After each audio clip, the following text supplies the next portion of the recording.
Hi sir, ಬನ್ನಿ sir. Sir ನೀವು ಹೋದ್ ವಾರ ತಾನೇ ನಿಮ್ಮ ವೈಫ್ಗೆ ನೆಕ್ಲೆಸ್ ತೊಗೊಂಡು ಹೋಗಿದ್ದೀರಲ್ವಾ? ಮತ್ತೆ ಬಂದಿದ್ದೀರಾ? ಏನೇ ಸರ್? ನಮ್ಮ ಮನೆ ಬರ ಯಾಕೆ ಕೇಳ್ತೀರಾ ಸರ್? ನೆಕ್ಲೆಸ್ ಕಳೆದೋಗಿದೆ, ಅದಕ್ಕೆ ಇನ್ಸೂರೆನ್ಸ್ ಪೇ ಮಾಡೋಣ ಅಂತ ಬಂದಿದ್ದೀನಿ. ಅಯ್ಯೋ ಸರ್, ಏನು ಹೇಳ್ತಿದ್ದೀರಾ ಸರ್? ಇನ್ಸೂರೆನ್ಸಾ? ನೀವು ತೊಗೊಂಡೋಗಿರೋದು ಗೋಲ್ಡ್ ಚೈನ್ ಸರ್, ಕಾರ್ ಅಲ್ಲ. ಏನು? ಹೌದಾ? ನಾನು ಗ್ರೋಕಣ ಪೇಜ್ನ ಫಾಲೋ ಮಾಡ್ತಾ ಇದ್ದೀನಿ, ಇವೆಲ್ಲ ಗೊತ್ತು ನನಗೆ. ಅಲ್ಲ ಸರ್, ಏನು ಗೊತ್ತು ನಿಮಗೆ? ಏನು ಹೇಳ್ತಿದ್ದೀರಾ?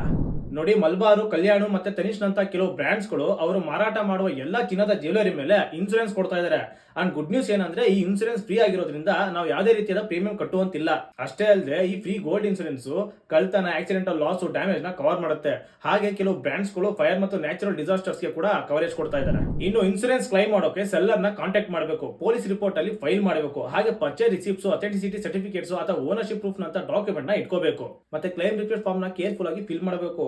ಹಾಗೆ ಇನ್ಸೂರೆನ್ಸ್ ಪ್ರೊವೈಡರ್ ಮತ್ತು ಜ್ಯುವೆಲರ್ ಜೊತೆಗೆ ಕಾಂಟ್ಯಾಕ್ಟ್ ನಲ್ಲಿ ಇದ್ದು ಕ್ಲೈಮ್ ನ ಪ್ರೋಗ್ರೆಸ್ ಬಗ್ಗೆ ಟ್ರ್ಯಾಕ್ ಮಾಡ್ತಾ ಇರಬೇಕು ಮತ್ತು ಅಡಿಷನಲ್ ಇನ್ಫಾರ್ಮೇಶನ್ ಏನಿದ್ರು ಪ್ರೊವೈಡ್ ಮಾಡಬೇಕು. ಹಾಗೆ ಜ್ಯುವೆಲರಿಯ insurance policy and terms condition ಬಗ್ಗೆ ತಿಳ್ಕೊಂಡಿರಬೇಕು. ಇನ್ನು ಯಾವುದೇ ಇಂಟೆನ್ಷನ್ ಅಥವಾ ನೆಗ್ಲಿಜೆನ್ಸ್ ಇಂದ ಡ್ಯಾಮೇಜ್ ಆಗಿದ್ರೆ ಇನ್ಸೂರೆನ್ಸ್ ಅಲ್ಲಿ ಕವರ್ ಆಗಲ್ಲ ಅನ್ನೋದು ನಂಗೆ ಚೆನ್ನಾಗಿ ಗೊತ್ತು. ಸೊ ಇಷ್ಟೆಲ್ಲ ತಿಳ್ಕೊಂಡಿರೋ ನನಗೆ ಕಿವಿಗೆ ಹೂವು ಇಡಕ್ ಬರಬೇಡಿ. ಅರ್ಥ ಆಯ್ತಾ?